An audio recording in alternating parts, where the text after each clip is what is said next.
Yo, what is going on, growmies? Hope y'all are doing well, growing well.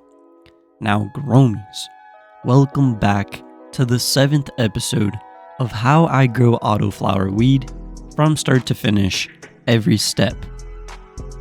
Getting into day 43 since sprout, at around 7:20 p.m., the temperature is sitting at a nice warm 83 degrees Fahrenheit, with the humidity maybe just slightly low at 56%.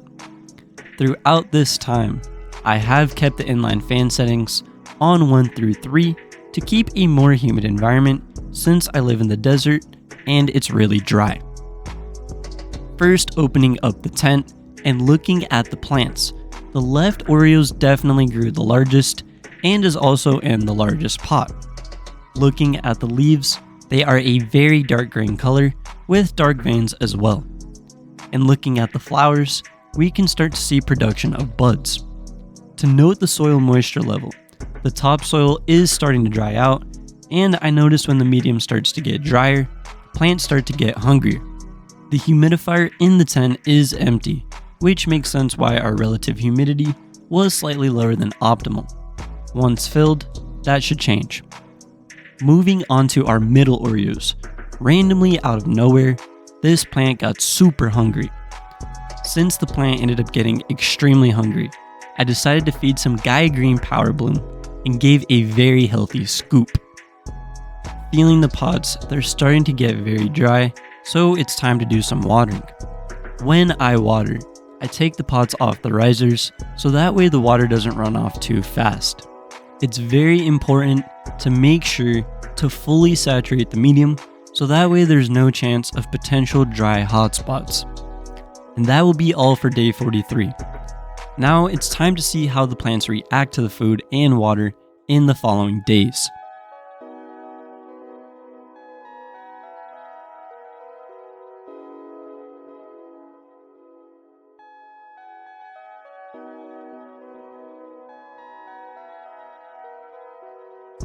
Now coming back into the tent on day 46, we can see that the middle oreoz is eating itself alive. Since the plant is begging for more food and is an ultra heavy feeder, I decided to give it even more Gaia Green Flower Bloom instead of top dressing. Now as we are fully into the flower cycle, we can see how heavy and hungry these oreo plants actually get. I will say, it is pretty easy to have great green looking plants and veg, but the second you switch to flower, your feed and environment has to be on point because that's really when the plant starts to eat. Since our middle oreoz is so damn hungry, I figured I would feed the left oreoz now too to hopefully prevent any strong deficiencies.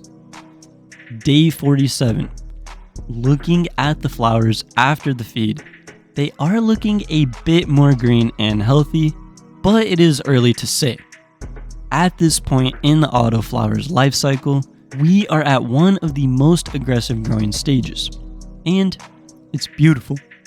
These flowers are beginning to be completely doused and littered in trichomes that smell literally like Oreo frosting. Day 49, just came in and gave 2 tablespoons of 444 veg. They're looking a little hungry.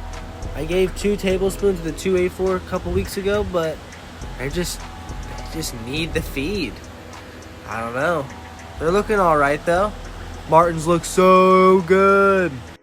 On day 48, the deficiency is really starting to take over the middle oreoz, so I decided to start making a flower bloom terp tea emergency feed. Besides some anomaly and tests, our left oreoz in the largest 7-gallon pot is looking incredible. The flowers are becoming ultra frosty and are displaying white, purple, and even black hues. Day 49. 24 hours after creating the terp and stash blend tea, the microbial growth rates should be highly active, which will help feed the middle oreoz plant. At this point, I do question if I'm feeding too much, knowing that organic amendments do take a few weeks to break down, but I'd rather have the plant make it to the finish line without any damage to the flowers. And seeing as the sugar leaves are starting to eat themselves, I think this food will be okay since we still have more than a month to go. How did the plants react to all that food a few days later? Alright, on day 51, we can see that the middle Oreos is looking a lot more green and properly fed. The plant still does seem very hungry, but is looking much better. And also, the reversal looks to be a success. Right now on some of the lower nugs, manners are forming, so hopefully this Oreo plant pollinates itself and the sisters next to it. Day 52. At this point, the left Oreos plant has only been top dressed one time, with occasional stash blend rocks. Looking at the flowers, they are looking incredible. The buds themselves are a light silver green with pink and red hued tips. The trichomes are completely encompassing the flowers themselves and have also littered the leaves around the buds, creating beautiful sugar leaves. What is going on, pimps and playas? Check out the mephistOREOZ. Today is day 54. They are so goddamn hungry. I'm gonna be coming in today and giving some 284 and 444 again. I think it's due. I think it's a necessity. You know what? I'm pretty pumped. This one's looking not very healthy though, but the pH is on point, so they're just hungry. We're gonna make it happen. Coming into the tent on day 54, the flowers are starting to finish a little bit quicker than I thought. As we can see, some of the buds are filling up and the pistils are receding. When the plant first starts flowering, the pistils are completely white color. As the plant keeps maturing, these pistils turn orange and then brown. Right now, we are at the very beginning stage of maturity, with some pistils barely starting to turn orange. Since we probably have more than a month to go for this harvest, I figured I have to feed the left Oreos something. Recently in my other grows, I have been feeding Down to Earth 322 and Green Flower Bloom. When looking at the nutrient ingredient list, I noticed that they don't have any microbes, which makes sense on why my past grows I've seen very decreased microbial activity. So, for this grow, we're going back to the Happy Frog fruit and flower blend for hopefully more active microbes, especially towards the topsoil. Anyways, growmies, this was episode 7 of how I've been growing autoflowers.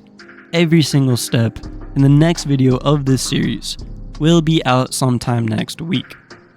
As always, thank you guys for watching. If you enjoyed the video, please leave a like and comment. If you haven't seen my other grow/smoke reports, check them out.